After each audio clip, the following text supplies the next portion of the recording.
let's just start by saying, for the people listening, Farida Mohammad is a first-generation immigrant, right? Yeah, that's You true. came from Afghanistan. That's the proper way to say it. Yeah. I'll let you introduce yourself. Who are you? How did you come here? Mm-hmm. Why did you come here? What are you doing? What are you aiming to do? Yeah, sure. My name is Farida Mohammadi. I'm a soccer player from Afghanistan women's soccer team. And back in Afghanistan, I used to play soccer as well. And beside that, I was activist. I was working in women empowerment projects that run by USA and other foreign organizations in Afghanistan. And I was studying as well. And I came in Australia in 2022, September. And I'm still playing soccer. And hopefully will continue like this with my teammates from Afghanistan. And beside, I'm studying, and advocating for women's rights and refugee rights from Afghanistan and Australia, and overseas. And also how I came in Australia in 2021. In 2021, on August, Taliban came and took over. On that day, we were on the way to go to a training session.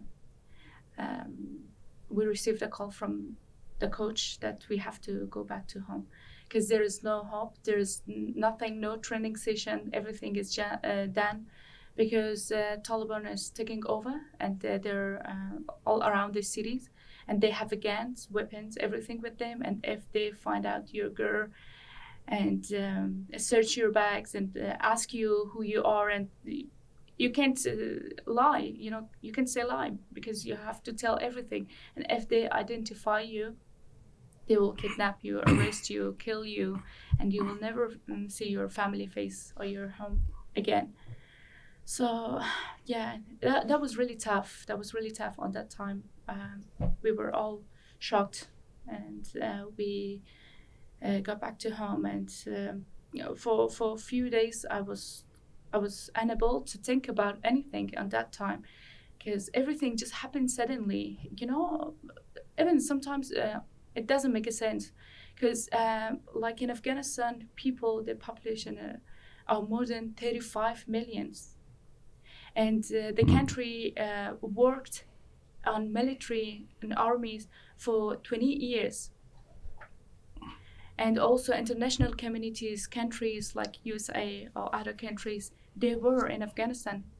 I don't know how, but they were pretending like they're equipping the army and they're helping the government, for the solidarity, for the peace, for the success of the country in any ways. But suddenly hundreds of, I don't want to make it more, but maybe 100 or maybe 1,000 of Taliban came and took over. It doesn't make a sense how it can be possible. If it's a project, if it's a plan, if it was anything, it doesn't make a sense. But in your heads, you guys thought that the country was well equipped, right? Yes, of course it was, because we used to watch on news about the army, military of Afghanistan. Also, I'm not talking about Afghanistan. There are other, countries like USA. They were pretending that they're helping Afghanistan and the government and trying to make a strong army in Afghanistan so they can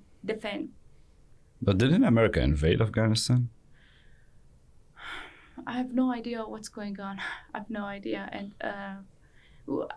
sometimes when I'm thinking about the past and seeing all these memories coming through in my mind, and I think like it was all a project, a plan, or maybe sometimes because we feel like we are betrayed. We have been betrayed by international communities, by the people, by the countries that pretending for a long time in Afghanistan that they are helping for 20 years. For 20 years. Even before Taliban and the former government, like we used to think like they're helping truly, and they're here for us. Like for 20 years, women in Afghanistan, they worked hard to study, to achieve something, and to work. to make the country peaceful somehow and successful somehow. But finally, Taliban came and took over, like hundreds or thousands of Taliban. They're like bigger, stronger than like 35 million Afghan in Afghanistan, and equipped military in Afghanistan, and also stronger than USA, which is equipped with the nuclear weapons. And it doesn't make a sense. No. Still it doesn't make a sense, and I don't know what's going on behind the scene. And but all this came and all this happened in Afghanistan, and women's right. Women, they don't have a right in Afghanistan. I'm not talking about anything else, but let's talk about women.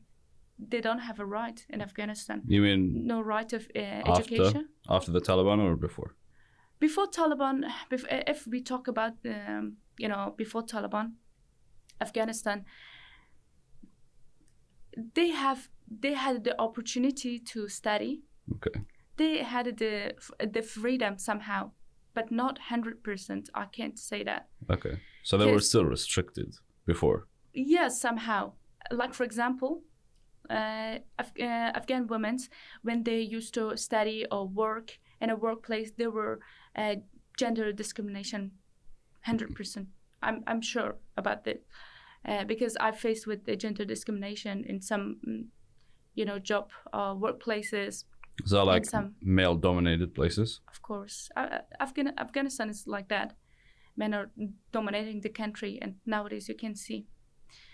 That's the sad news about the sad story about Afghan women in Afghanistan before Taliban and after Taliban. Taliban banned women from education. I'm not talking about sports or anything, because it's behind their minds or thoughts. It's about education. So we think about the family. In a family, there should be a man. Help the family to progress, to feed them somehow. Beside man, there should be a woman as well. This is for the goodness of a family, for the success of a family. Mentally, emotionally, it is good. Just like that, for the country, for the society, for the community, we need women as well. To work, study, and have a job and help to have a developed country. And I don't know what's going on in their minds, in Taliban minds, and where they have come from. I have no idea. And who are helping them, giving them money to survive. Because in Afghanistan nowadays, there is, financial crisis. There's no chance of employment or working, and I have no idea. I have no idea who are equipping them and giving them money and helping them. Well, this is the second time that they invade, isn't it? Yeah, that's true. When was the first time? I'm not sure. I heard from the family, from the people, maybe 1999 or... So early 2000s, something like that? Yeah. So it's been quite some time. Yes. And now the second time was 2021, wasn't it? Yeah, 2021, yeah. I saw the videos when it happened. It was August, yeah? Yeah, August, yeah. So right now we're like, 2 years into it? Yes, right, of so course. It's like an anniversary. Yeah. And also they celebrated the anniversary. And well, the Taliban. Yeah. Yeah. So it's like a big achievement. Sorry, it's a big achievement to them. Yeah. For them, yeah. Okay. Them, yeah. Because I saw the videos when that happened, and I was here, and everyone panicked. Even the people outside of Afghanistan panicked. Yes. And they panicked for good and bad reasons. The people that panicked, let's start with the people in Afghanistan, because the videos were horrible. The videos of people just clinging onto planes, falling out of planes, is that true? That's true. Did that actually happen? Yes, because they had no choice. They had no way back to Taliban. Because nowadays, we can see women, because there's no TVs, there's no medias to broadcast the reality, how they're treating with men and women in Afghanistan, and how they're behaving them. Whenever they see a man with with the shape of hairstyle, they stop them and cut their hair. They cut the hair. His hair or her hair, man and woman. Why? Both. Why the hair? I don't know, because they think that's not correct, and that's the Western culture, style. It doesn't work in Afghanistan, and okay, but if you want to, rule a country, if you want to do something, and you can say it in a better way. You can say it in a peaceful way. People understand they're not animal, they're human. They have a sense, they have a heart, they have emotions, and we have to respect each other. They're disrespecting entire nation, they disrespecting women and men, behaving them bad, and they have their guns and putting on the citizens, residents of Afghanistan on their head, and whatever they want, they ask them, they have to do, they have to follow, because they have no options. This is the reality. Jesus. Yeah. So it's been 2 years now. Yeah, it's been 2 years. What's the aftermath of the 2 years? What are we sitting at right now? Did people just accept the Taliban are going to be there now to like 4, 5, 10 more years, or are they just still fighting back?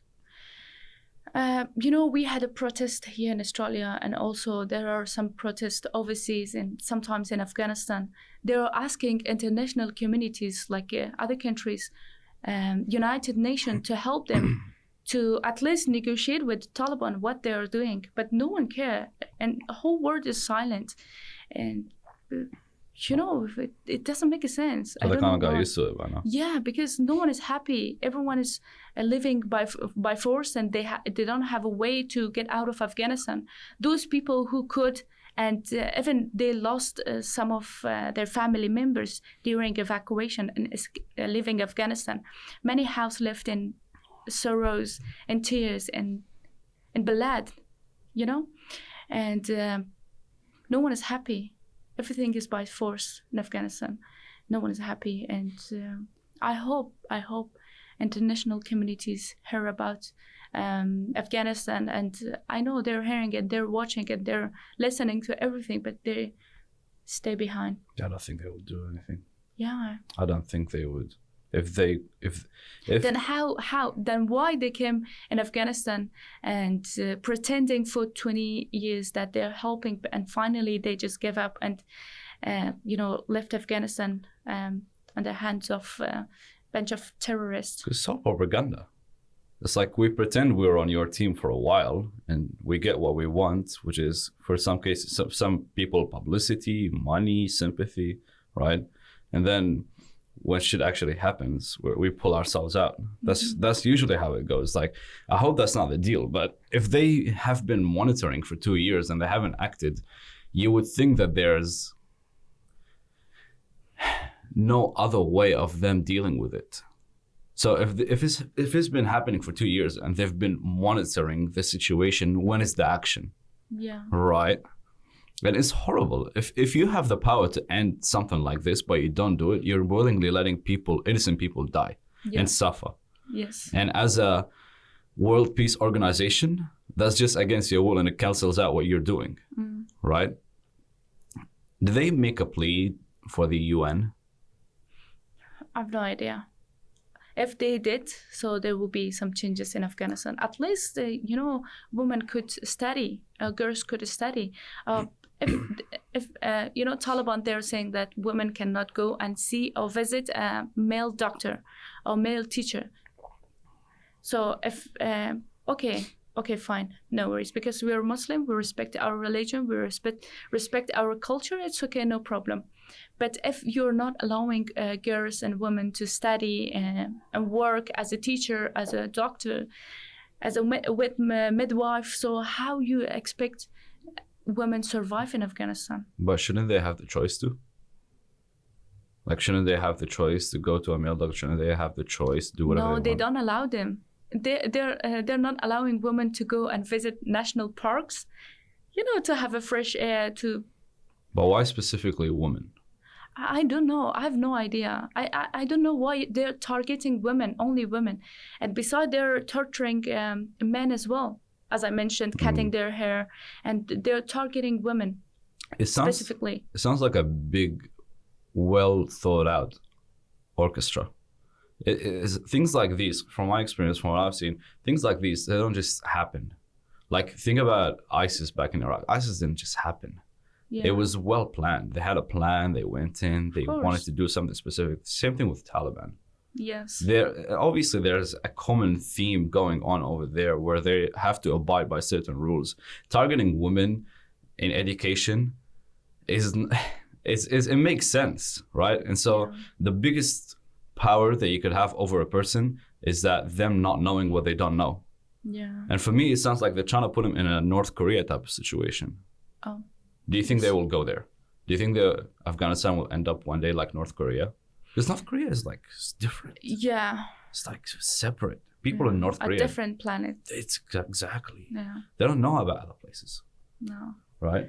Yeah. Well, maybe one day they will end up like North Korea, and but I don't want this. And Afghans overseas in Afghanistan, they don't want this. They want their freedom. You know, before Taliban, the former government, even they betrayed Afghan people. They betrayed us. The government. Yeah, the government, because they left. The president of Afghanistan, they just left, and they escaped. They escaped because Taliban taking over, and even no one left Afghanistan during evacuation, but they already, like maybe 2 or 3 weeks before Taliban took over, they just left, and they didn't care. Do you think they know about it? Of course. Yeah. Yeah. Before that, I'm quite sure. Before that, there was some planned negotiation between them, and like on this date and day we are coming, so you can go. And yeah. But the people didn't. They had no way. Yeah. You know, Afghan people, they had no option. They had no ways. But finally, suddenly they also announced there is evacuation. You can come free and you can evacuate. This is another plan. You know. So they got screwed over. Yeah. They got screwed over by the Taliban and by the country as well. Yes. Jesus. Yeah, and sometimes it doesn't make a sense. It doesn't make a sense, and they're not allowing women to study. And Afghan women, they're really, really passionate. They're really strong. They're really powerful. Right? Like for example, nowadays you can see Fatima Payman. She's Afghan with hijab, and she's the senator here in Australia. And beside that, there are many Afghans like Nadia Nadim and some other Afghans here, new evacuees from Afghanistan, like Manoj Nouri, my friend, and Marcel Sadat. They're advocating for women's rights, for refugees. How strong they are, how their mentality, their passion and love for the country, for the peace of the country, for the success of the country, and they're working. And also before Taliban and president of Afghanistan Football Federation, they used to torture women like soccer players back in Afghanistan. No man and no one just speak about it. No one, and everyone just kept quiet and sat behind and said nothing. But there was a woman from Afghanistan, a former captain of Afghanistan women's national soccer team, Khalida Popal. She came out and she spoke about everything, the reality that this president of Afghanistan Football Federation, this powerful man, he is torturing women, abusing women.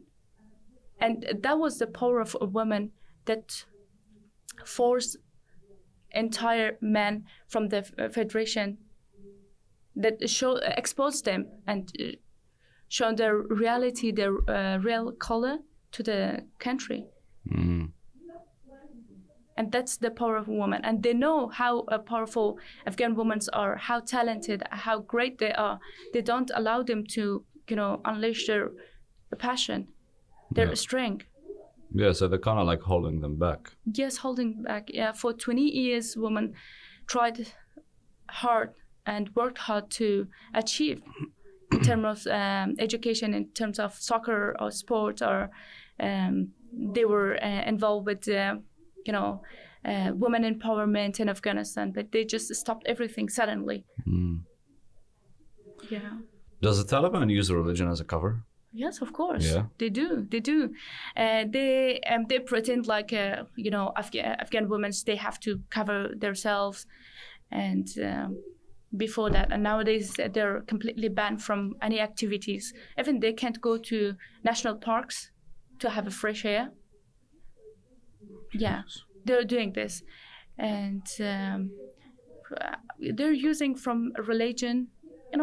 Everyone knows about Islam, how beautiful religion and it is, and how it's encouraging people to respect each other, to follow the humanity. But they're just, making things from their own. I think it's kind of sad how people use religion like that, because it's happened in every single religion, right? Not every single religion. I think it's happened with Christianity. It's happened with Islam, where make people it extreme, yeah. they make it extreme, right? Yeah. It's with Islam. It's Taliban. It's things like ISIS. It's things like terrorism, where you take one bit and you shed light on that one bit, and you make it the whole theme of the religion.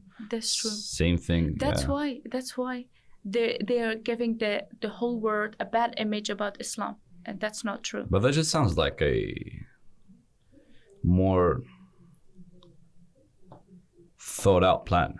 Yes, right? of course. So it's like, if you have a religion if you have an idea that I want to destroy, I would pay someone to act in a certain way to destroy that image, right? Yeah. And so, like, I don't believe that ISIS or Taliban are like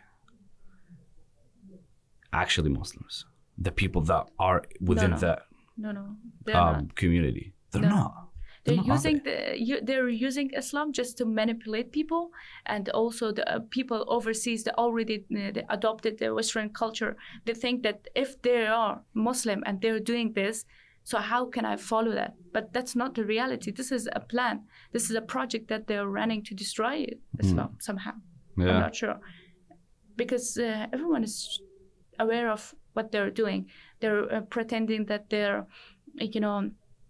controlling women and men in Afghanistan, and it's because of the religion. And at the same times they're doing this. At the same times, behind the scene, and some videos and photos that already came out, and they have affairs with their own soldiers. Jeez. Like Taliban men, they have affairs with their own, and abusing them. Not affairs, abusing them, abusing young men. Yeah. For their own satisfaction. So let's talk about Islam at this point, what they are saying and what they are doing. So they're doing everything that goes against the religion, basically. Yeah. But under the hood of the religion. Yes. But behind closed doors. Yes. That's fucked up. Yeah. Yeah. It is. And also, when we came from Afghanistan to Australia, and we wanted to represent our country, because the entire Afghanistan women's national soccer team are here in Australia. All of it? All of them. Oh. And we have a talented players. For example, Manoj Nuri, as I said, she's super talented. Back in Afghanistan, her family banned her from playing soccer, but she used to play soccer with a face mask, covering her face to not be seen by relatives or families, because they didn't allow them. It's still culture, still religion. They just make it extreme. So, did she wear it by choice, or was she like forced to wear it? Actually, she wears because she used to wear the face mask because she had no choice. She is really passionate about soccer, and she's super talented. She's super talented. But she couldn't play if she didn't wear it. Yeah, she couldn't. Yeah, even not study if they find out that she's playing soccer and studying and not listening to the family and relatives, and they're, ban her from study as well, and of course soccer. So because of that, she wanted to cover her face. It's okay. All the achievement, trophies, and individual achievement that she had as a best soccer players that she achieved, no one knew about that, because she covered her face, and also she avoided any medias that approach her to come and have an interview. Let's talk about your story. Let's talk about it and how you got all these, but she couldn't. But she must have played like unprofessional, right? She couldn't play professional with a covered face. No. She's a player of Afghanistan women's national soccer team. Yeah. But after that, she played for national team for many years. National team following her and told her, let's play for us because you're talented. We can use from your talent, represent your country, be proud to your country. But because of the family issues, she couldn't for a long time, for years, for 4 or 5 years. But finally, before Taliban came and she talked to her family, she somehow achieved the things that she wants. And even she played for a national team and overseas in Tajikistan. It's a neighboring country of Afghanistan. But when Taliban came, everything that's gone. Stopped, all gone. And this is the sad news. A Taliban banned women. I don't know what is the connection, what is the relationship between Taliban and FIFA. It doesn't make sense, and I'm still confused. I'm wondering. I want the answer. I want to know what is the connection between Taliban and FIFA. Why? Because Taliban banning women from education, banning women from going to study. At the same times in Afghanistan, at the same times here in Australia, Afghanistan women's national soccer team are here, and FIFA, they ban and they don't recognize national team, Afghanistan women's national team here. What is the difference? Why they're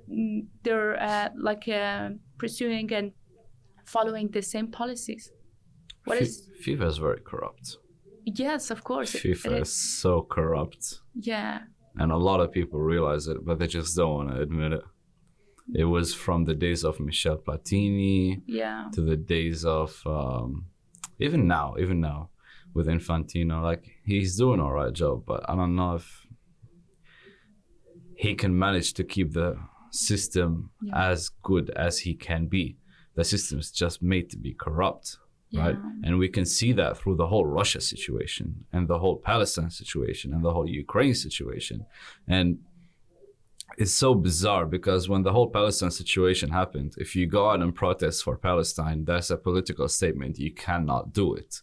But when the whole Ukraine situation happened, if you go out and protest for Ukraine, not even if you go out and protest, they funded a whole commercial advertisement for Ukraine to be supported. It was on the armbands, it was on the logos, it was before going into game.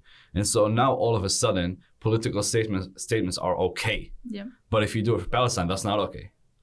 And so there's clearly an agenda. There's something that's driving them. If you support one side, it's okay. If you support a different side, it's not okay. No. And I think that's what happens with Afghanistan and Taliban. Because I don't know if it's that, but my theory is because Ukraine is more of a Western country. So if you support a Western country, that's all right. If you support a Middle Eastern or Asian country, no, you can't do that. It's just like, too political for them. And they play identity politics just like anyone else. It's so bizarre. And so that's why I think they don't really want to support the Afghani team. It makes no sense, right? They're right here. They can play. They could have hosting grounds. For all they know, they can play their games in Australia. And we have like 7 different stadiums in Australia that can fully host a national team for their training, for their facilities, for their equipment, for their matches, right? And they could pivot. Like, they're fully trained professionals. They're not going to care where they train. Let them, for all they know, they could train in Crickman Central, right? But they could do it. But yeah, I think that's part of why. Yeah, of course it is.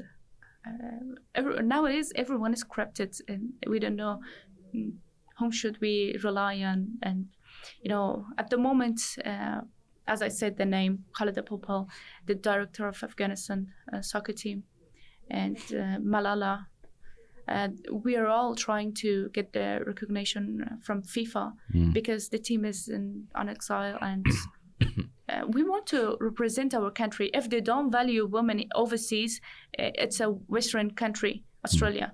And if they don't value women here, so how we can expect Taliban to change their mind and by our protest, by our voice, refugee voice, my voice, your voice, or other Afghans, how we can expect them to bring some changes in their policies or in their rules in Afghanistan to allow women to study. If FIFA and international communities don't value Afghan women here, or the Afghanistan women's national soccer team here, so how we can expect them? But it's also a big hypocrisy. Yes, at the same time, in whole countries, like they have a man team, men national team, and women at the same time. But in Afghanistan, there is a men national team, and they're representing the country. Everything is fine for them. But when we talk about Afghan women, no, there's nothing, and they have to stay behind. For all you know, they could be better than the men's team. Yeah. Because I've seen some clips. I know from my experience, like back then, men's football used to dominate women's football. It still does, because it's got more rooted history. People genuinely watch men's. Maybe. Right. Because they value men more than women and give them the opportunity more than women, and also invest in soccer and football or soccer men more than women. You mean That's the FIFA? Why if you encourage or motivate something, of course, that will progress and go higher. You mean the FIFA, yeah? Yes, of course, the FIFA, and also Afghanistan here in Australia. For example, Women's World Cup, held here. And you're witness, and we're all witness, and how powerful it was. It was great. It was good. It was great. And also we can say nowadays that women's soccer in Australia is higher than men. You mean national or yes, of club? Course, national, of course, national. Yeah. And that's impacting and affecting on the grassroots, and also it will progress and it will, rise something inside women's, and they think that they are powerful because they're looking at Sam Kerr and the Australian women's national team, and they will think, why not me? I can be Sam Kerr in next years. Well, to be fair, I think what you said is right. Men's football is generally more funded, but that's because I think they could fund both, but they wouldn't do it. No. They wouldn't do it. Part of it is because I think men's football, for me, is more enjoyable to watch. I've seen women's football. It's fun. But for men, it's more aggressive because women physically can't get as aggressive as men, right? Their bodies just don't allow it. With that being said, I've watched... I accept this. So what is your perspective from this World Cup? It's amazing. Did you enjoy? Yeah, of course. Then let's talk about it. It's great. Let's talk about it. I think the Australian World Cup, New Zealand, was a big success for women's football. Yes, of course. Because if you compare it to other World Cups and other competitions, women's football picked up in the last 3 years. Before the last 3 years, no one really cared. Yeah. Right? It wasn't really funded. It wasn't really cared for by FIFA, nor the people. You wouldn't really see much of women's football unless it's bloopers or when a player makes a big fuck up and people start laughing at it because women's football, men's football, you got it. FIFA actually embraced that. They're like, okay, cool. We're gonna stop comparing men's football to women's football, and that's the thing they did right. We have to enjoy from both sides. Exactly. We have to enjoy from both games. That's the thing that they did right. Yeah. You can't compare this to that. Yes, it's different. Men work differently. They operate differently. Women operate differently. So they're basically different sports. Let's be real. It's essentially football, right? But they're different. And that's why they did right. They looked at it from that perspective. Okay. And so how can we treat football for women's differently, and how can we make it its own branch? And they thought about a country that's progressing. I mean, Yeah, Australia is progressing when it comes to women movements and whatnot, and it's a perfect spot for that, right? Australia love their football, let's be real. They love their sports, not just soccer. They love, footy. They love their, what's it called? The cricket. They love the tennis. Yes. So any sport that could be funded well in this country is going to thrive. Yeah. And we know that Australian women's team is just a banging team. Everyone loves the Matildas. Yes. Right? Australia get behind their women easy. And so part of why it worked is because people were emotionally connected to the sport. If you do the World Cup, say in Spain or like in Europe, I don't think it would have worked as much as it did. Yeah, actually, as you said, soccer, overall sports, connect people from different culture, from different countries. And sport is actually a message of peace, a keys of success in a country. Like, for example, look, in this World Cup. Yeah. How many people came from New Zealand? How many people came from like other countries, from Indonesia, Malaysia? I have no idea. I don't have the exact country names, but many people have come from abroad, overseas to watch the games. Yeah. And there's another team, the new team that's from Morocco. Morocco. Yes, they just. The team is new, maybe 2 or 3 years. Look how much they adopted and how advanced they are nowadays, and how they have come far, and they're really amazing. And even we went to the training session and we met them. They're really young, like maybe not more than 25, not more than that, but they're really... That's average age? Yeah, average age, yeah. But they're really passionate, really talented. Why? Because the country is investing and funding and, empowering women's soccer in Morocco. Yeah. That's the good thing. And that is the main thing that the women expect from Afghanistan and from FIFA. Afghanistan women's soccer team from FIFA and from Afghanistan. Nowadays, Taliban ruling the country. We don't expect much in terms of soccer or anything from them. But here, FIFA, they're responsible. Yeah. They're in charge. They have to give them the name, the recognition, value. So we will be powerful. We will have the voice to talk about our rights, our sister rights, women's rights in Afghanistan, and we will be powerful. We will have something behind,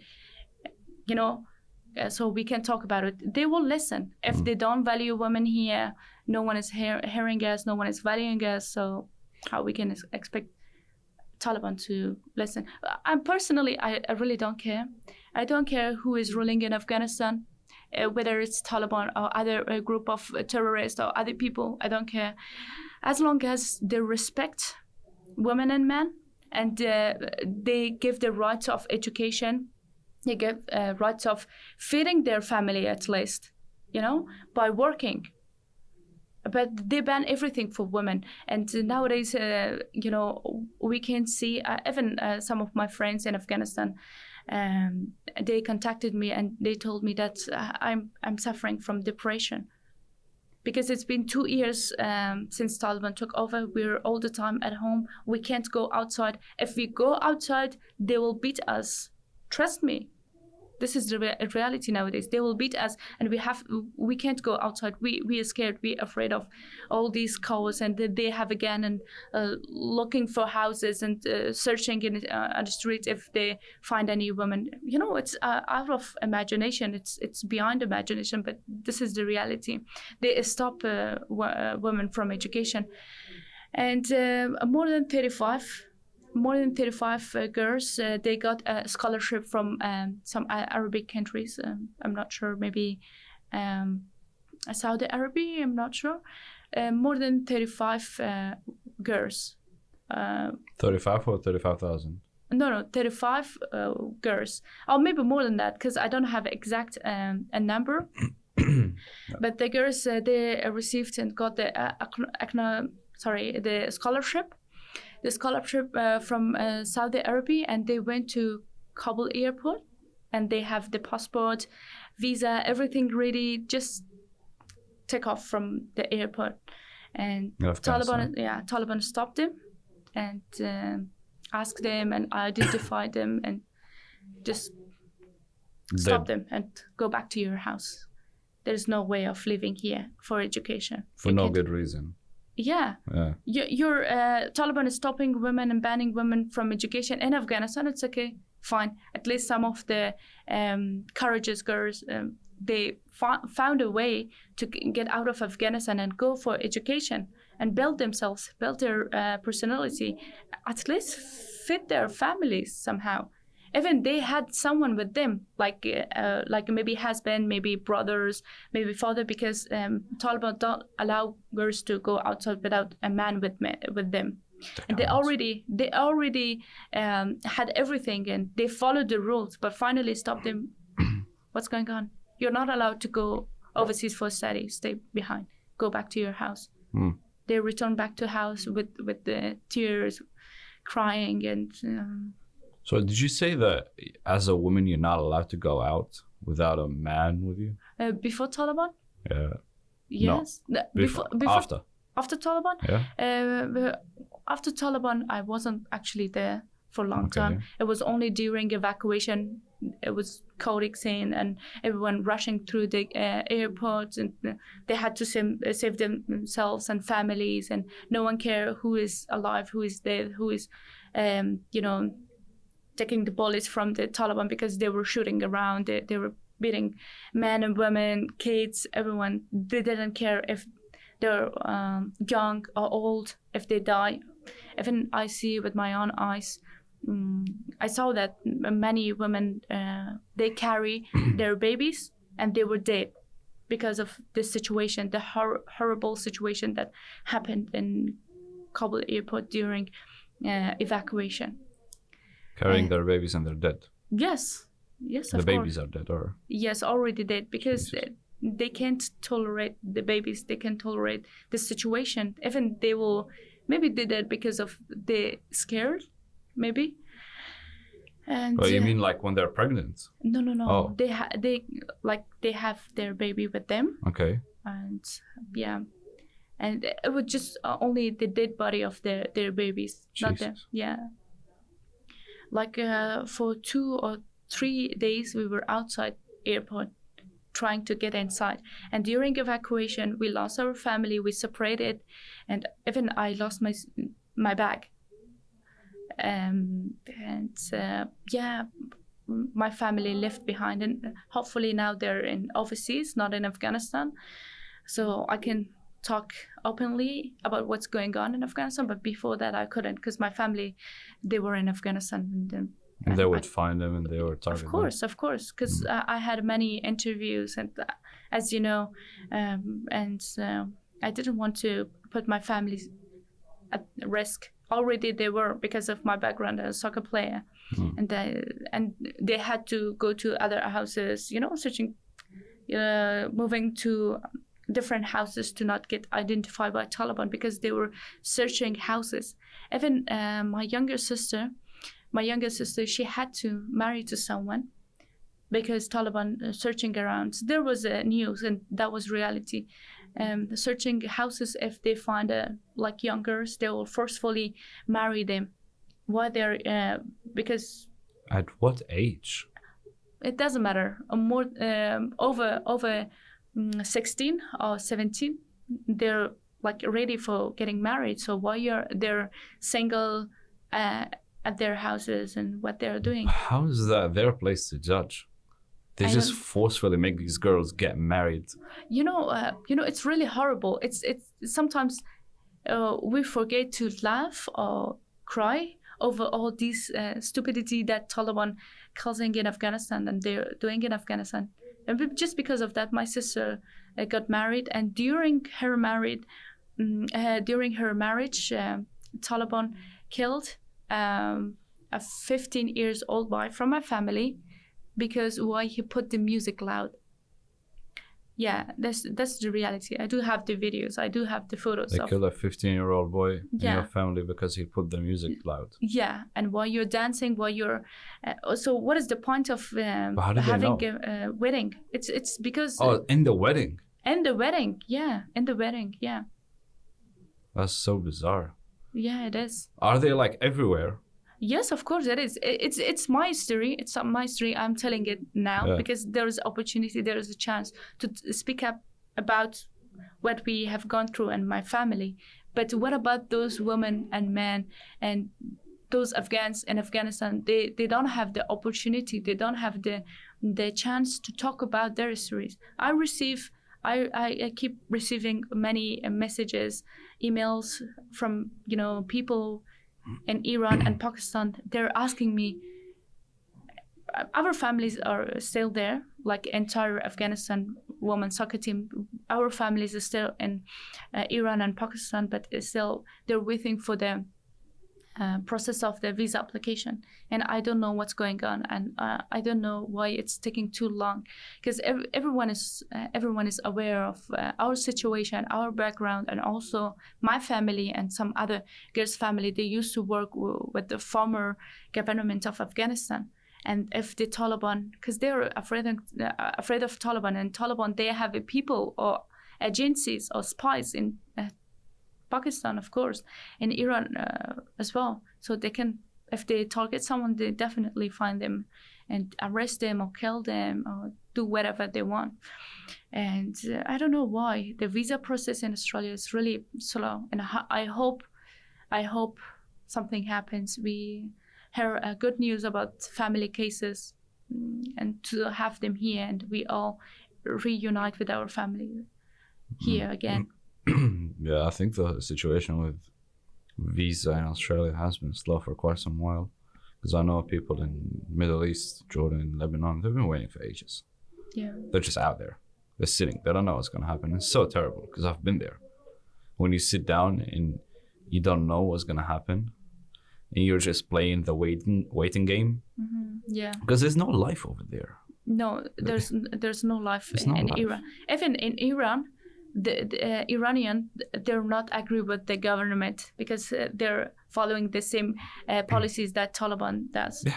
And still, Iran is not safe for my family. As I said, there are many connections and networks from Taliban in Iran and Pakistan. They can do anything, and there's there's a lack of employment in Iran and Pakistan. How they can feed themselves, like for families, our families, and they're in extreme threat and risk in Afghanistan, also in overseas in Iran and Pakistan. So I hope Australian government, Home Affairs, Immigration do something and make the process a little bit faster so they can come here. And they're highly educated because Taliban targets people who are educated, who are doctors, journalists, or soccer players, those who are educated, because they don't want people be educated, because they will see everything and they will speak about everything, and they don't want. That's why they ban women from education and studying. And my family and girls' family, those family who escaped from Afghanistan and moved to Iran and Pakistan, they're highly educated, and when they came here, for sure they will contribute to the community for the progress of Australia, of course. And they only need the opportunity to come here.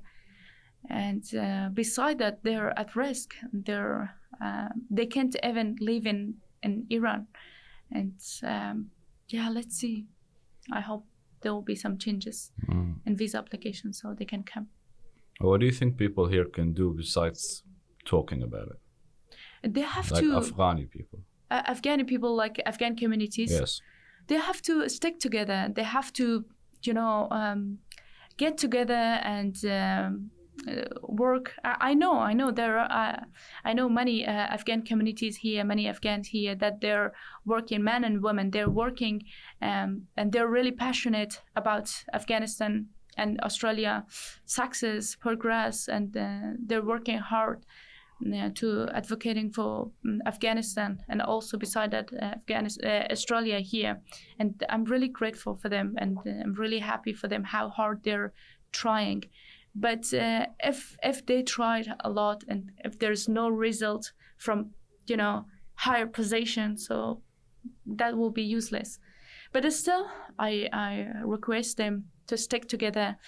I know there are some voices, outside voices, that telling that they're Hazara, Pashtun, bring conflict between races and Afghan tribes in Australia, and also they used to do the same thing in Afghanistan. So that's why they separate Afghans from each other. But we don't have to listen to them. We have to stick together as an Afghan, because we have one language or two language or three language. It's okay. But we are human. We are Afghan. We have one identity as Afghan. We have to stick together. We don't have to listen to outside voices that we're Tajik Hazara or like that. We have to stick together. We have to empower our women, empower our men, empower our people to go forward and to have a peaceful country. Even if we stick together, like as I said, in Afghanistan we have 35 or more than 35 million people in Afghanistan, and if they stick together, if they get together, Taliban, they can't do anything. Even other international communities, they can't do anything if we stick together. But the main thing and main reason why we're 100 years behind, because they separated us by the races, by the tribes, by the languages, by the face color, by the shape of our face or eyes. Just because of that, they separate us. By they, you mean the Taliban, yeah? Of course the Taliban, and also the other people, maybe as you said, ISI, and some other terrorist groups, that they don't want Afghan to progress or stick together or be happy or have because they know how great and how talented Afghans are, men and women. They're really talented from any That's really nice. Yeah, because when I was at the event last week, everyone was so nice and cheerful. Yes. That's why the food was good too. Yeah, food is good. They're hospitable. They're really friendly. They're really amazing. But there are some voices that separate them from each other, and hopefully they and I'm telling that to my people: wake up! Don't listen to outside voices to separate us. Stick together. Work for the success of the country, for the peace of the country. And I know how hard they're working, and I hope one day we see the positivity and positive result. And I hope if FIFA get recognize the team, Afghanistan women's national soccer team, so we can represent our country one day and show the power and the strength of women, for those who always underestimate women, underrate women, especially Afghan women. As I said, we have a powerful examples from our generation, that they're working hard and they're bringing pride and proud to the countries, to the people. And I hope there will be changes. Are you playing football now here? Yes, I do. Local? Yeah, it is it's actually a Melbourne Victory Afghan women's soccer team. Yeah.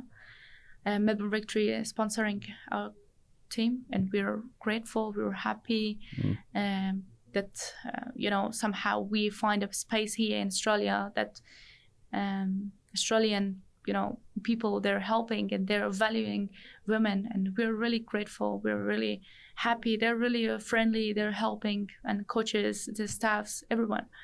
And we're happy about that, and we're working hard to have achievements. And as I said, we have a good players. Manojnuri, she always scores 5 goals, 6 goals in every single games. So there's always one player. Yes, there's always a Sam Kerr in a team. She's amazing. And whenever she scores, she do some Ronaldo. Did you see that Sam Kerr goal in the World Cup against England? Yes, Like for a few seconds, I was unshocked, and I was like, "What was that?" I was doing donuts around the kitchen because I was watching it, and like my mom was asleep, and I was like, "Ma, do you want to watch the game?" She's like, "No, I'm gonna go to sleep." I was like, "All right." 5 minutes later, I'm screaming in the house.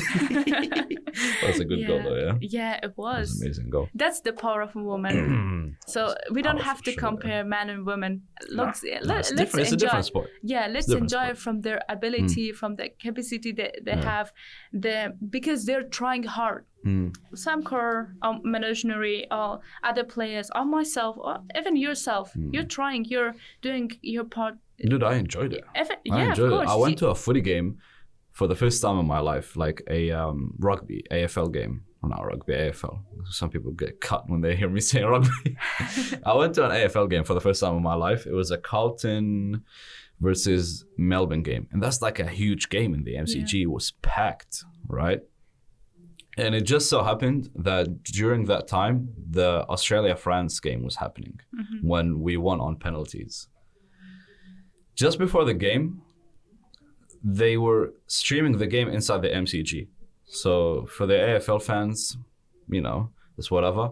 But like, it's so good that when you walk into the MCG to watch a footy game, they're just streaming this national monument time historical moment. They're just documenting it, right? The game didn't finish on time, right? So they had to kick off the footy game, and they had to like turn off the screens.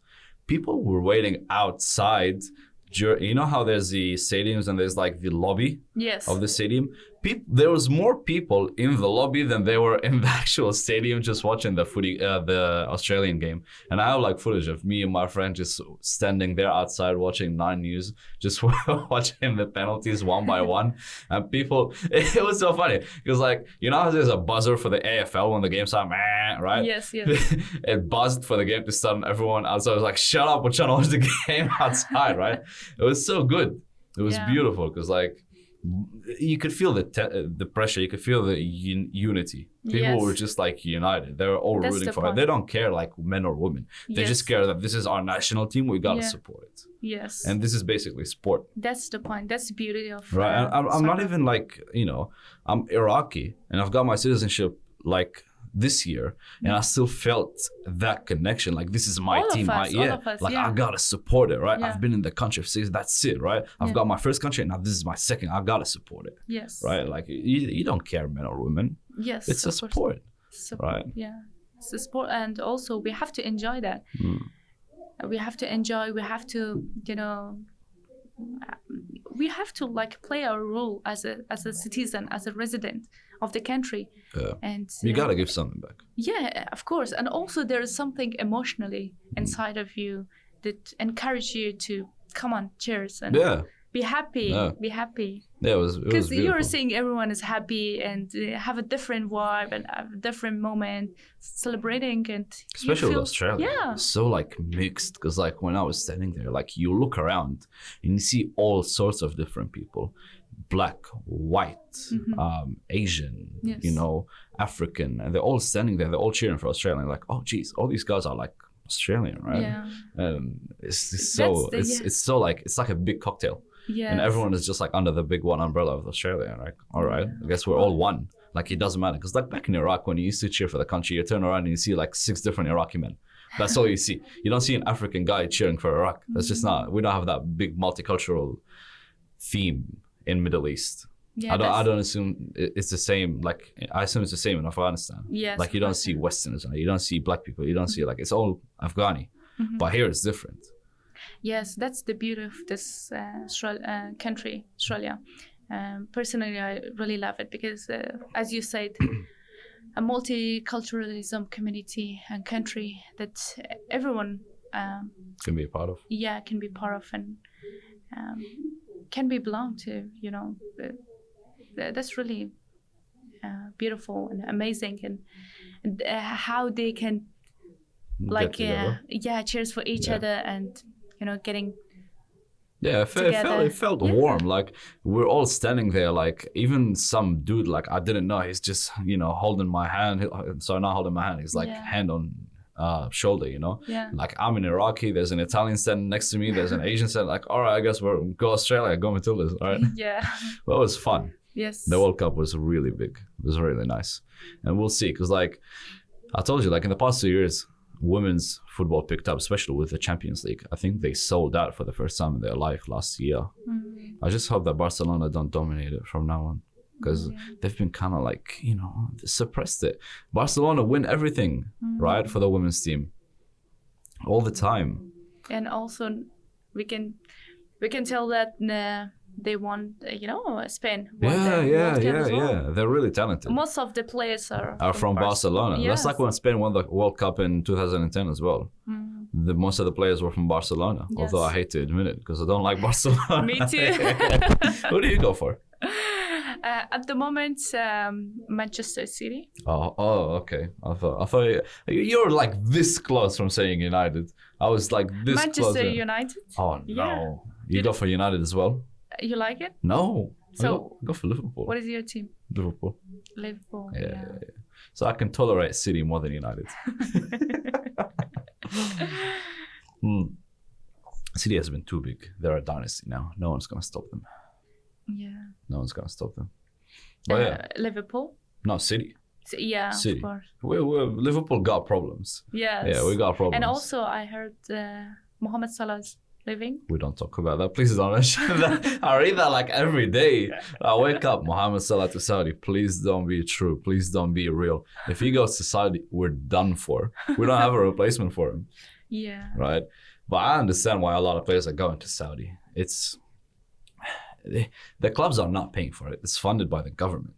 That's what people don't realize. They're like, oh, all these Saudi clubs, they have money. Like, no, these clubs don't have money. The country has money. The country is like on par with like BlackRock family, with like Rothschild family. People don't know how much Al Saud have money, the royal family. People don't know because they're a royal family. They own the country. They don't have to disclose their net worth. For all we know, it could be something like 30 trillion, 300 trillion. Something like that. We don't know. That's true. Yeah. And for them, that's like nothing. Paying Mohamed Salah like 1 million a year, it's like pocket change. Yes. Right? That's why they could fund it. And I can see why. They're trying to compete with Dubai.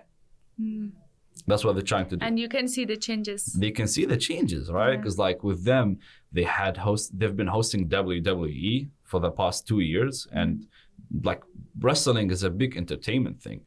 And for WWE to go and have an event once a year in Saudi, it's all marketing. They're trying to market this place. Concerts, like big concerts. They had Nicki Minaj. They had The Weeknd at some point, but he canceled. Like huge artists are going there. They're trying to turn Saudi into a one-shop stop in the Middle East, where it's not necessarily just Dubai. Because people, when they think about Middle East right now, they think about Dubai. Like, oh, let's go to Dubai. Why not? Because like it's now the new metropolis. Saudi want the same thing, and they want to do it better. Okay, I'm wondering, Saudi Arabia, I think they don't have a women's national team. I don't think so.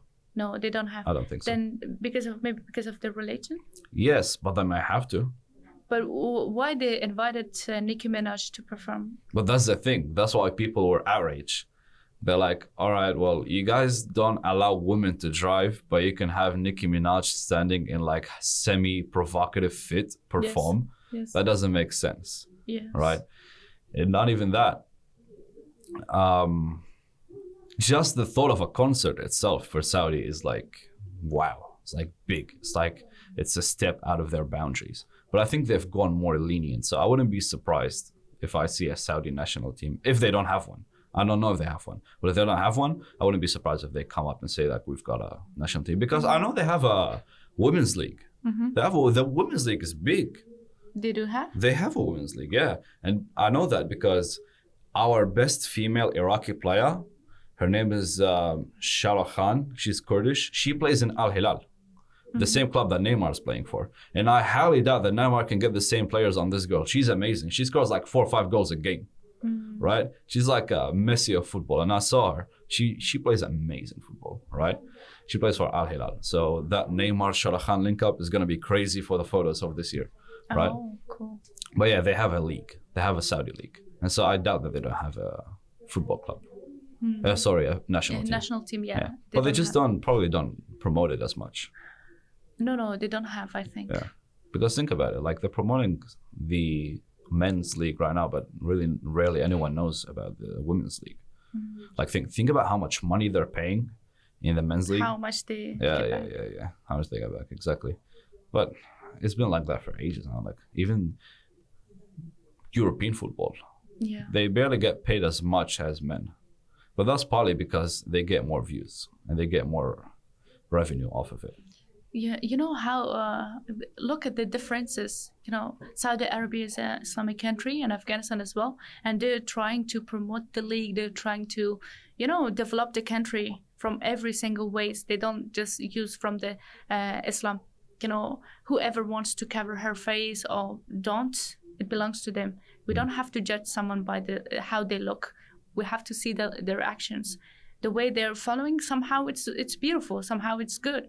But at the same time, like there are some countries, nowadays India, they sent ship something to on the moon. And yeah, they landed on them. They're like the fourth country. Yeah. And also that was a completely different side. It was north or south. Oh, really? Yeah, that was a completely different side of the moon. And like no one's landed there. No one.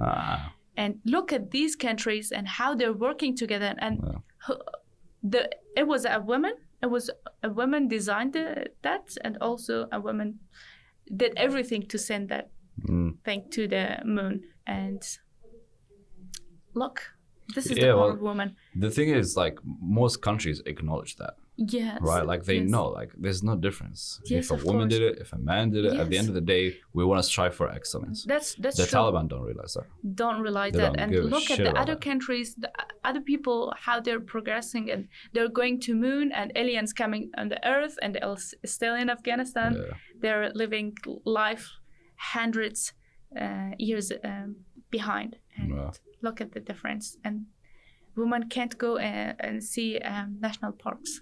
That's terrible. And I don't know why all international communities, they're quiet. And They're quiet, yeah. They don't say anything. They don't do anything.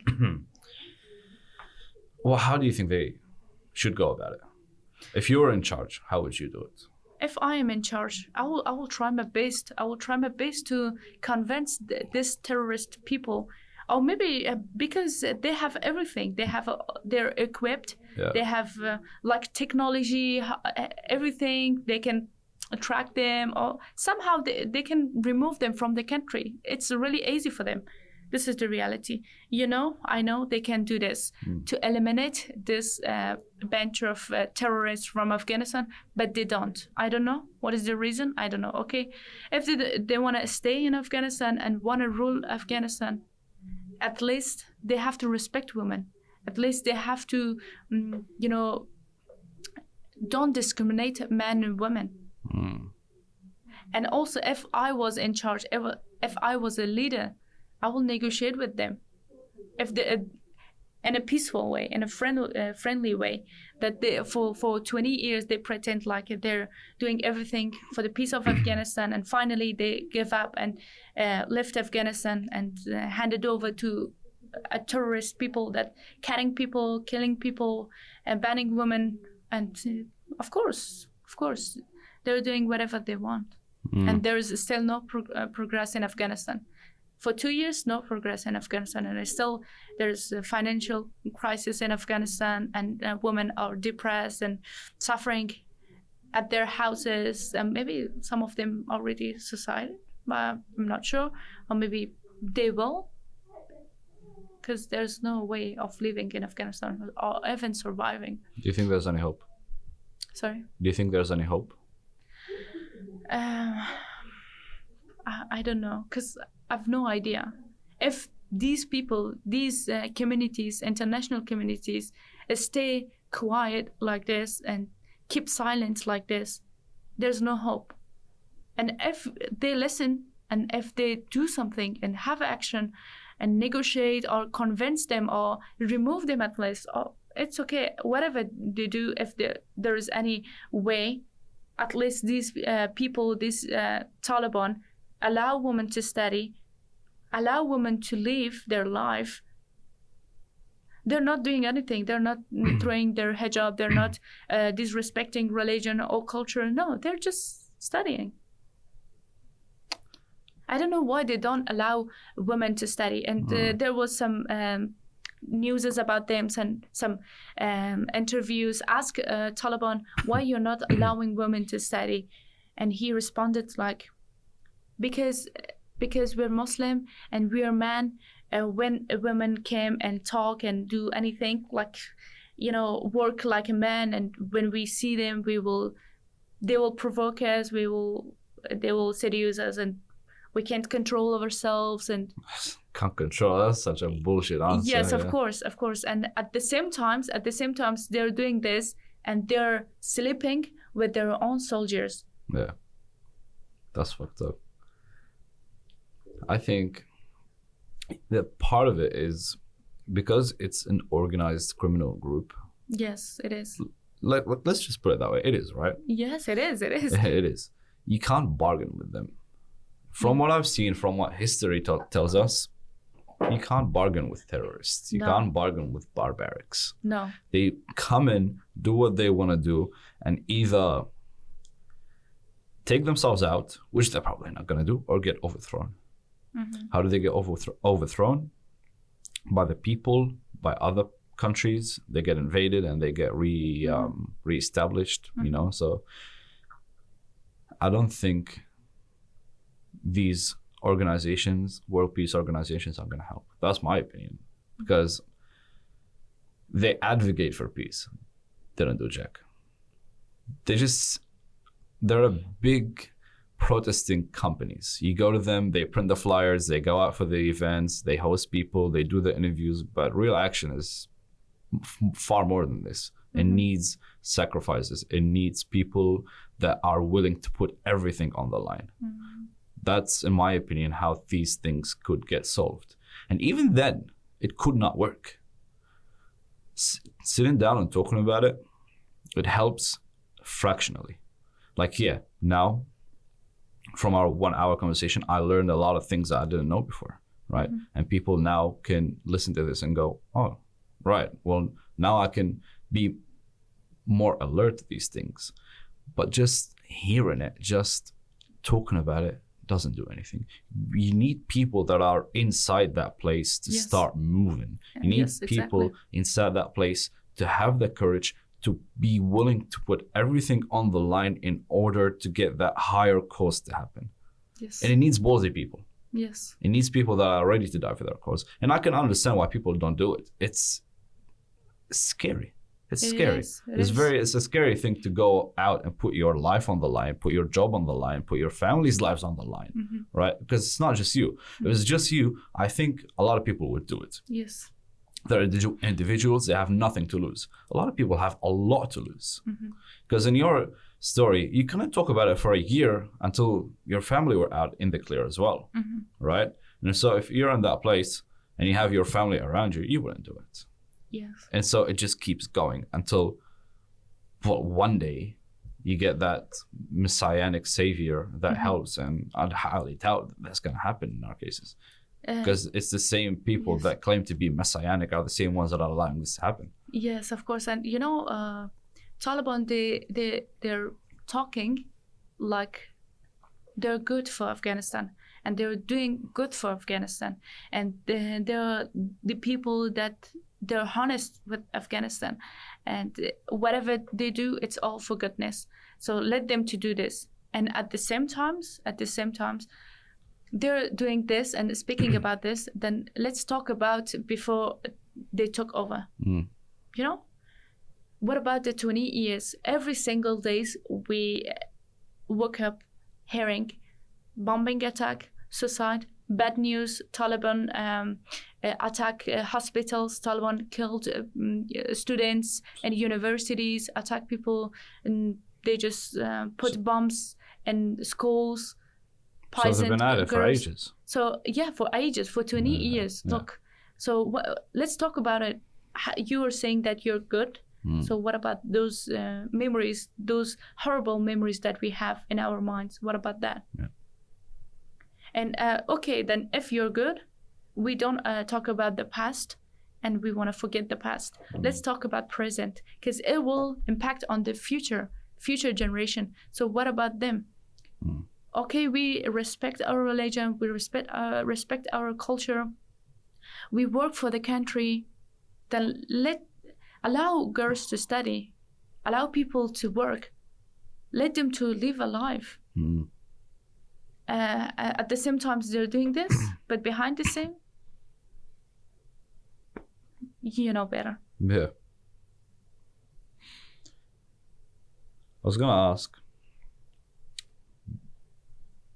do you think that they would change their mind any second, or are they just there to stay? Like, is there an end goal for them? Is there like something they want to get out of this country and then leave? Or is it just a matter of control, and we want to keep the country on leash and control it how we want to control it till the end of times? I'm not the person who can give an answer, because I don't know. I don't know about their mentality. I don't know about their thoughts, what they're thinking, and who are equipping these people and giving them money, giving them the weapons to fight. They're surely funded by a big Yes, country. of course they're funded by some countries. I saw in Pakistan. Which countries? I don't know. Maybe USA. Could be. Maybe for ISIS it was. Yes, maybe, but I'm not sure. But the matter is, if they're doing this and if they're speaking that they're good, they talk about that they're good and they're doing for goodness of the country, for goodness of the people. If they're doing this, okay, fine. We're happy. You're happy. Then let's talk about it. Why you're doing this, or why you're banning a woman even to go outside and have a fresh air? You want them to die? You want them to suffer all the time at their houses? You know what? Taliban, as I said, like 35 women, 35 girls, they got the scholarship and they wanted to take off and go to study with their families, with their brothers and fathers. But finally they came and sent them home. But their families, their daughters, Taliban, I'm talking about them, their daughters, their sons, especially daughters, they're studying overseas in Western countries. And I've heard in Qatar, in Saudi Arabia, or maybe in Dubai, they are studying. Dubai? Yeah, of course. Because they have the money for it. Of course. So Dubai is expensive. To course. send your daughter or your son to study in Dubai, you must all be of them, and also most of their families living overseas, not in Afghanistan. Yeah. Let's talk about that. Who has the courage? Ask them. Let's talk about your daughters, your children. So this is overseas. definitely an organized movement. Of course it is. Yeah, 100% organized. And it is sad. It is sad. It is sad. Sometimes I see Afghan men in Afghanistan, and 35 million people in Afghanistan keep quiet and don't say anything, especially men. They have to move. They have to stick together. They have to fight for their rights. But it's easier said than done, though. Yes. For example, look, Iran. In Iran, Iranian, they're protesting. They're fighting over their rights. Just because of one woman. One woman who died? Yes, yeah, one woman who died. And they all came together and they're protesting and they're fighting and they're burning everything. They even executed that one player who talked about it. Who? I think he got executed or jailed or punished in one way. They had a football player, Iranian player, who talked about it. Yeah. Against the country. He spoke about it. He's like, he made a political statement and straight away he was prosecuted. Right? And they try to kill people's voice in any single way possible. Yes. It's the same thing happening there. Yeah. And that's the thing. That's the point. I'm saying that sticking together, have a union, solidarity in between, that helps everyone, everything. And before Taliban, they tried a lot to separate Afghans from each other by calling them Hazara, Pashtun, Tajik, Uzbek, or other races, tribes in Afghanistan. They separate them, and finally, divide and conquer. When they created a hatred inside of them, in Afghan people, just because of this, like you can't say you're black here because it's horrible. It hurts people, and you have to respect which color they have. Yeah, you can't say it in a racist way. Yes, of course, but people, outside voices from neighboring countries, like everything is planned, and they tried a lot for many years, attack people mentally, brainwash them. You're Hazara, you're Tajik, you're Pashtun. You're better than that, and you're better than them. Fight over your rights. Fight over your right. Don't allow them to progress. You don't allow them to progress. You're this, you're that, you're religion, you're Shia, you're Sunni, and they just destroy the whole. Fuck with people. Yes. And they let people destroy each other. Them. Yes, people destroyed each other. So they other. don't have to do much. Even sometimes, I don't want to judge. But even sometimes when I'm attending in some event here, like Tajik people, they have a different anthem, national anthem from Afghanistan. Pashtun, they have a different anthem here. Hazara, different flag, a different anthem. And sometimes, we're spoiled, we're destroyed. Yeah. We are Afghans, but we are separated. Yeah. We're destroyed. It's embedded now. Yeah. Yes, of course. Yeah. And it's the same thing in Afghanistan. So that's why they could take it over, and it was suddenly just because of that, because we were internally destroyed from inside in Afghanistan. As I said, mentally, emotionally, physically, they destroyed people, Afghan people, manipulated them, brainwashed them, and not just only me, everyone knows about it. And I hope one day they wake up and they see the reality. That's not the reality, and this is the reality. The imagination that they have, that no, me. No, that's not the truth. We're all human. We're all mankind. We came from Allah, and we will go back to Him. And we have to respect each other. We have to value each other's religion, culture, and the only culture or religion in between mankind should be humanity, respect. Don't allow outside voices to manipulate and brainwash you or me, because that's not the thing. The world that we are living nowadays, it's just technology, phone, computer, even separate like families from each other's. Yeah.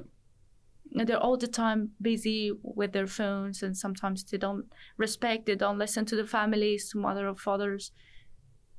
And that's the reality. No, you're 100% right. Farida, if there's one last thing you would want to say, because we're kind of running out of time right now. If there's one last thing you would want to say to the people listening, what is it? Yeah. The last thing that I'm saying for the people, especially for my people, from Afghan people, from any race or tribes or any community, and from any states they are and they're living here in Australia or overseas or even in Afghanistan, if they listen and watch me, and I want them to stick together. I want them to avoid outside voices that's manipulating and brainwash them, that you're Hazara, you're Tajik, you're Pashtun. Let's work together.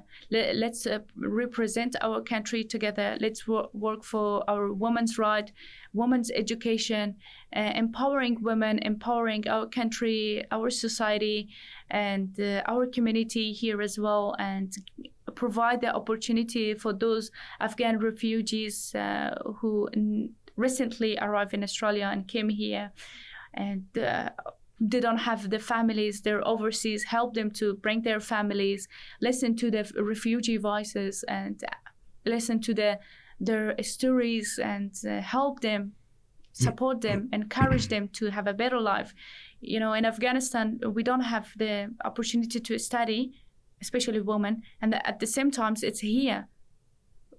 Like new refugees, they don't have the opportunity, or maybe they don't know which way they have to follow to, you know, find their education way, or get a house, or get a job. Or there are many struggles that they're facing and encountering here in Australia as well.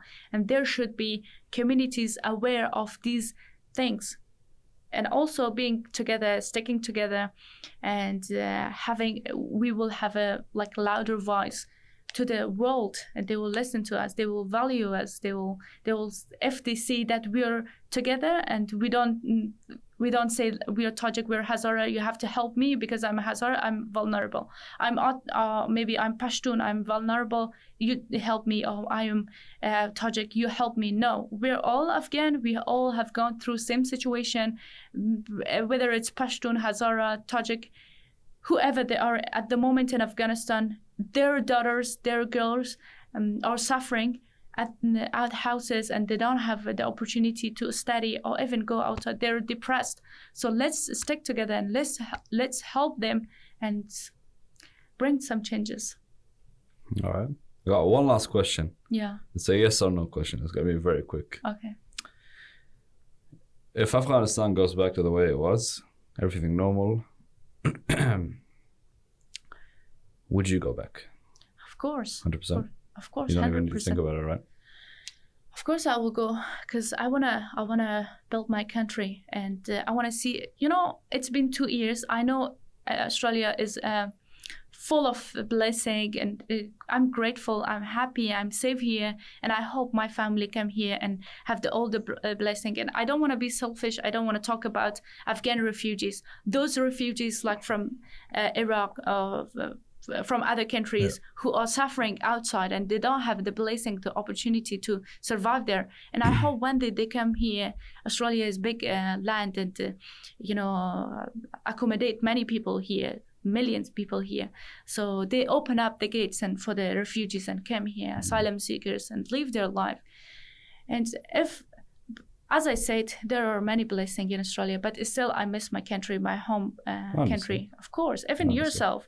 I know we're happy here, we're safe, we're physically here, but emotionally and from inside, there is something missing. There's something missing, and sometimes we don't feel that much excited and happy here.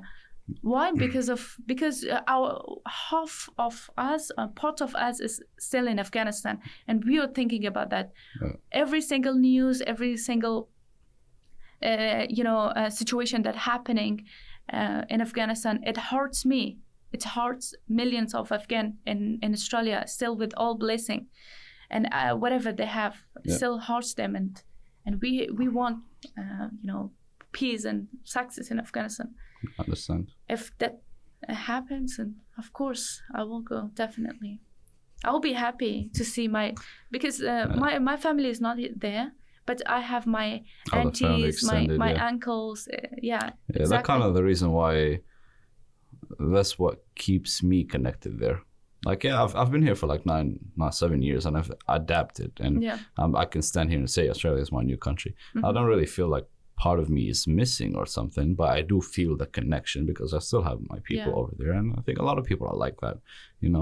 It's you have a connection. Yours is mine is completely different because I feel this because my people are suffering. The women's, I can imagine, because I used to live there. I can imagine, I can feel deeply how they're suffering and how they're getting through all this situation, because I was there and I understand how hard it is for them. Because they can't go outside. So imagine, we all the time stay in one room, and we can't go outside, and we can't see our friends, we can't see our families, or it doesn't make sense. It's not something that Allah said. No. This is just planned. This is just project from a bunch of terrorists coming, and they're just destroying the country. And we have to be aware of that. We have to stick together to bring some changes by our voice, by our actions. That's the only way. Farida, Yes. what can people find you? Or where can people find you? Not when. Online, where can we find you? Like finding for what? Like your socials. If people want to connect to you, reach out to you. I do have social. Yes. Yeah. Instagram, Yes. LinkedIn. Yes. Sure. Everything. Yes. All right. I'm quite active. Cool. Yes. I'll make sure I tag you in the clips and whatnot if people want to reach out to you. But it's been very great talking to you, Farida. Thank you so much. Thank you for coming. Thank you for sharing. I appreciate it so much. Thank you. This is actually an opportunity, so I can talk about my story about the refugees that's suffering in Iran and Pakistan, and also my people in Afghanistan, particularly women in Afghanistan. And I hope my voice brings some changes and rise the conscience of my people in Afghanistan, especially the men. Have a movement. Women are the most vulnerable part in Afghanistan, and men actually they're more like dominating. Countries dominated by men, and they have to do something. They have to stick together because there are more than 35 million. And overseas, of course, we are trying a lot, and we are trying to keep our voice loud, men and women, and we are working, and we have to stick together to bring some changes, and to see our country to be a peaceful country, a peaceful society, so one day we can go and visit our families. Yeah. It's very beautiful. All right, guys. Thank you very much for listening. Thank you very much if you reached this point, obviously, because we've been talking for about an hour and a half, even though I would love to extend it for more. I'd love to have you one more time if you'd like to come on and talk again, hopefully in the future. Sure. For now, thank you guys for listening. Thank you, Aksan. Thank you, Spectrum, for providing the space. Jeez, I don't know. I'm having difficulty talking today, right? It's so heavy, this topic, right? I'm going to have to listen to it like twice after we're done with this. Maybe because of the sad news, the bad news, the horrible news about Taliban and situation. Maybe. That gives you a negative energy. So right. I'm sorry about that. No, it's not negative. Yeah. It's like kind of like it puts you in perspective, because like I'm like usually an energetic person, right? Yeah. And so I'd have to like, I'm more cheerful, but with this, it's more like there's a lot to digest and there's a lot to like break down. So like with this, I'm going to have to like listen to it twice to like fully comprehend what's going on. Yes. But it's beautiful. Like we'd talk about it for hours to cover the whole thing, obviously. Yeah, you're right. But what you're doing is amazing. And everything you talked about is so real, it's so raw, and it's just really, exposing.